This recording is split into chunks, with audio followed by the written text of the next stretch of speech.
Kita lanjut bahas spoiler Wudong Qiankun Season 5 episode 17. Oke lah, nggak usah cacicot banyak bacot, kita langsung masuk aja ke pembahasan.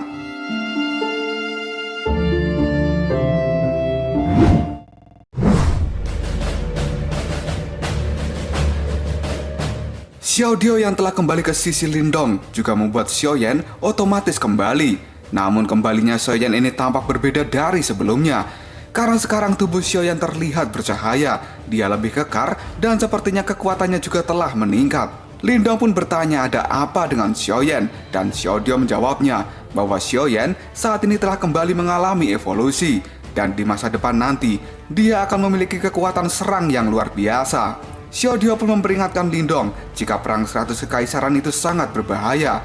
Di sana, Lindong harus selalu berhati-hati. Lindong pun dengan penuh percaya diri mengatakan bahwa dia tidak peduli sesulit apapun di perang 100 kekaisaran, dia harus mendapatkan posisi yang bagus dan menjadi yang teratas. Xiaodio pun menyarankan, jika begitu, maka Lindong harus segera meningkatkan kekuatannya. Lindong pun kini teringat jika Xiaodio pergi adalah untuk mencari barang-barang berharga. Karena Lindong sudah sangat mengenal Xiaodio, dia yakin bahwa Pangeran Martin Langit itu tidak akan kembali dengan tangan kosong dan pasti akan selalu membawa barang-barang yang bagus. Xiaodio pun sudah menduga jika Lindong pasti akan selalu mengandalkan dirinya. Dan benar saja, Xiaodio pun kali ini mendapatkan barang yang cukup bagus. Dia pun mulai mengeluarkan barang itu dan ternyata yang diperoleh oleh Xiaodio adalah tombak dengan cahaya emas. Lindong pun merasa takjub dan dia bertanya, benda apa itu? Xiaodio pun mengatakan bahwa ini adalah harta roh kehidupan yang dibuat oleh buaya surga kuno menggunakan tulangnya sendiri.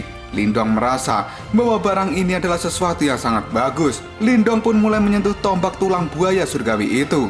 Dan tiba-tiba saja, buk! Tombaknya terjatuh karena Lindong tidak mampu mengangkatnya. Lindong merasa bahwa tombak itu beratnya pasti puluhan ribu kilogram karena dia benar-benar tidak mampu mengangkat senjata dewa itu.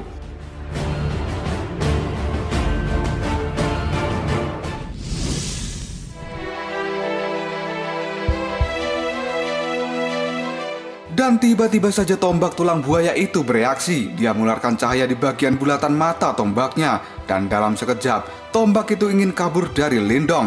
Namun Lindong dengan sekuat tenaga memegang tombak buaya supaya tidak terlepas dan dia berkata, tidak, tombak ini melawan dengan ganas. Sialan, aku tidak bisa mengontrolnya. Dan pada saat ini tubuh Lindong terseret oleh tombak tulang buaya. Dia pun dibawa kemana-mana sampai jauh sekali. Namun Lindong masih tetap tidak mau melepaskannya karena ini merupakan harta roh tingkat tinggi. Jika sampai lepas, maka Lindong akan menyesal. Maka dari itu, dia terus memegang tombak itu meski dirinya harus terseret kemana-mana. Karena merasa tidak ingin melepaskan senjata itu, Lindong pun dengan cepat mengaktifkan energi yuannya dan ingin adu kekuatan siapa yang lebih kuat dengan tombak itu. Lindong pun sambil terus memegang erat tombak buaya surgawi, dia mengatakan, aku tidak peduli seberapa kuat kamu saat masih hidup. Namun saat ini, aku akan mengendalikanmu. Sontak tarik-menarik antara Lindong dan juga tombak tulang buaya pun sampai menimbulkan ledakan dan juga cahaya terang yang bisa dilihat dari jarak yang cukup jauh.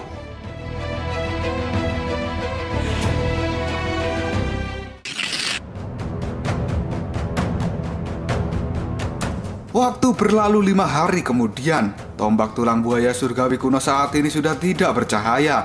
Namun senjata itu masih tergenggam erat di tangan Lindong. Dan kali ini Lindong terlihat terbaring di tanah karena dia sangat kelelahan. Dalam waktu 5 hari ini tenaganya terkuras habis-habisan demi memurnikan tombak tulang buaya. Namun usahanya tidak sia-sia karena pada akhirnya tombak itu berhasil dimurnikan dan telah sah menjadi milik Lindong. Dengan begitu Lindong akan mampu menggunakan tombak sakti itu sesuka hatinya. Lindong yang sangat kelelahan dan kehabisan tenaga kini tertidur dan raut wajahnya terlihat memelas penuh tekanan.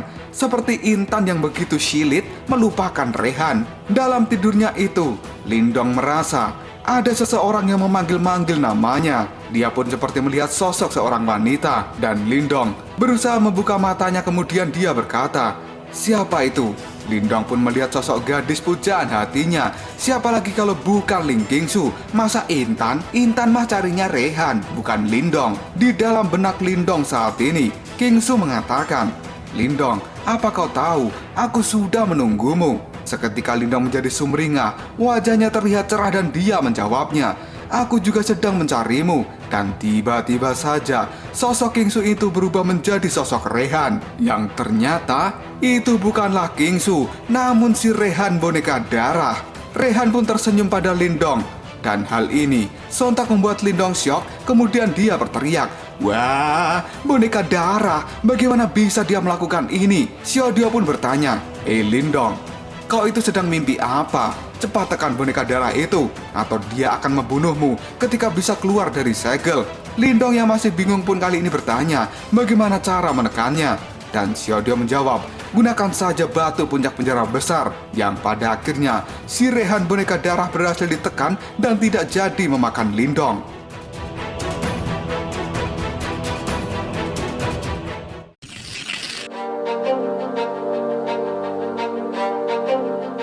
Lima hari kemudian perang 100 kekaisaran pun dimulai. Semua klan kali ini berkumpul dan menggunakan 50.000 pil nirwana untuk membuka segel lingkaran sihir, supaya mereka bisa mengirimkan perwakilan mereka ke medan perang kuno yang akan digunakan sebagai lokasi perang 100 kekaisaran. Lindong dan kelompoknya pun juga masuk ke dalam medan perang kuno itu melalui lingkaran sihir yang telah dibuka oleh kekaisaran dinasti Yan. Di dalam medan perang kuno itu terdapat harta yang sangat banyak. Selain itu ada warisan dari orang-orang kuat dari zaman dahulu yang tidak terhitung jumlahnya. Kemudian di medan perang kuno saat ini juga masih banyak hewan iblis buas yang berkeliaran dengan jumlah yang tidak terhitung.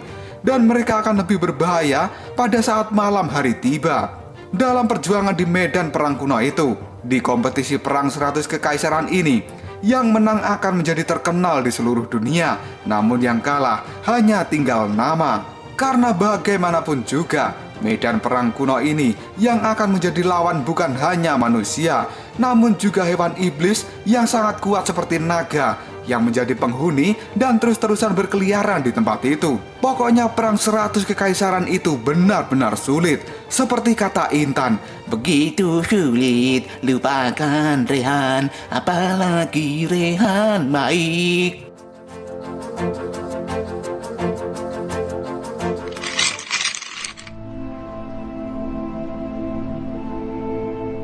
Lindong dan juga yang lainnya sudah masuk ke dalam medan perang kuno. Kali ini mereka sudah siap beraksi untuk menunjukkan kekuatan mereka yang akan mewakili nama kekaisaran dinasti Yan. Lindong pun kini mengatakan, energi langit dan bumi yang sangat megah. Inti energi di tempat ini semuanya mengandung energi nirwana. Xiaodio kemudian muncul dan berkata, Lindong, kau saat ini adalah pemilik batu simbol pelahap. Serap dan murnikan energi nirwana yang ada di tempat ini. Maka dengan begitu, kau akan bisa membuat pil nirwana. Pangeran Moling selaku orang penting dari kerajaan pun kini mengatakan pada rekannya bahwa semuanya akan bisa bertahan hidup di tempat ini jika bersatu dan bekerja sama. Karena ketika memasuki titik pertemuan, di sana ada bahaya yang menunggu. Maka mereka harus selalu berhati-hati. Tiba-tiba saja kali ini banyak orang berkumpul di depan sebuah kota medan perang kuno itu yang merupakan sebuah tempat sebagai titik pertemuan. Saat ini mereka terlihat sangat gaduh. Pangeran Moling yang melihat hal itu pun kemudian berkata apa yang terjadi. Apakah titik pertemuan ini sebenarnya telah dikendalikan oleh suatu dinasti? Karena sekarang terlihat beberapa sosok yang sedang menghadang orang lain yang akan memasuki kota titik pertemuan.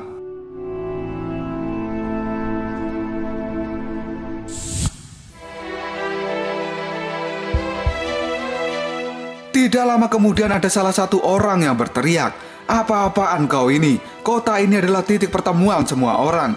Beraninya kau meminta pil nirwana untuk bisa masuk ke dalam kota. Kalian sungguh keterlaluan. Aku tidak akan memberikan 10 pil nirwana dengan sia-sia. Mari kita bertarung saja berdasarkan kekuatan. Pemuda berambut hijau yang berteriak itu bernama Hao Meng. Dia adalah seorang yang berada di tahap awal manifestasi. Hao Meng pun dengan kekuatan petir biru di tangannya, dia segera berlari ke arah orang yang saat ini sedang menghadang dirinya dan akan melakukan pertarungan. Dan tiba-tiba saja, orang yang menghadang Hao Meng itu menebaskan pedangnya. Dengan hanya satu tebasan saja, Hao Meng langsung kalah dan dia muntah darah. Kemungkinan pada saat ini, Hao Meng telah tewas. Pangeran Moling yang melihat hal itu pun berkata, sangat kuat. Kekuatannya secara mengejutkan, mampu menekan orang yang berada di level yang sama. Dan Lindong juga berkata, itu benar-benar serangan yang mematikan. Lilang Tian pun kali ini juga mengatakan bahwa tempat ini adalah dunia di mana yang kuat akan menginjak yang lemah.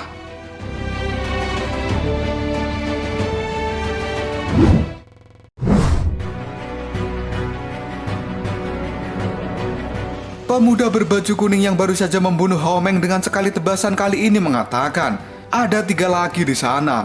Mereka tidak mau tunduk pada dinasti cahaya suci kami. Jika kalian semua ingin mati, silakan ikuti jejak mereka. Pemuda berbaju kuning itu bernama Xia Huang yang berasal dari dinasti cahaya suci dan tingkat kultivasinya adalah tahap manifestasi tingkat awal. Orang-orang yang melihat 3 orang telah mati di tiang gantungan pun membuat mereka ketakutan karena 3 orang yang digantung itu juga berada di tahap yang sama dengan Xia Huang. Namun akhirnya hidup mereka harus mati tragis seperti itu.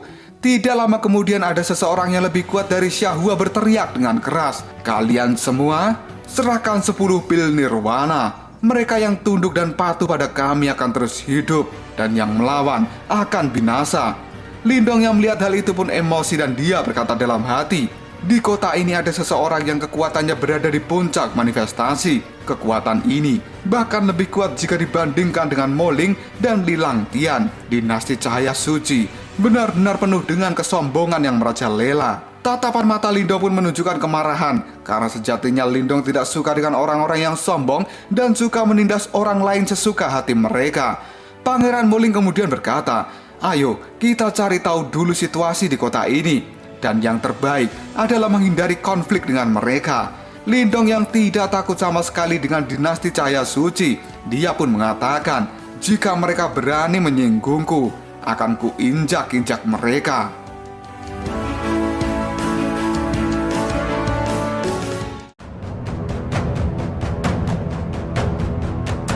Lalu apakah yang akan terjadi selanjutnya? Apakah Lindong akan mendapatkan masalah dengan orang-orang dari dinasti cahaya suci yang telah menguasai kota titik pertemuan itu? Jika kalian penasaran, tunggu aja jawabannya di next video. Ngobrol sob.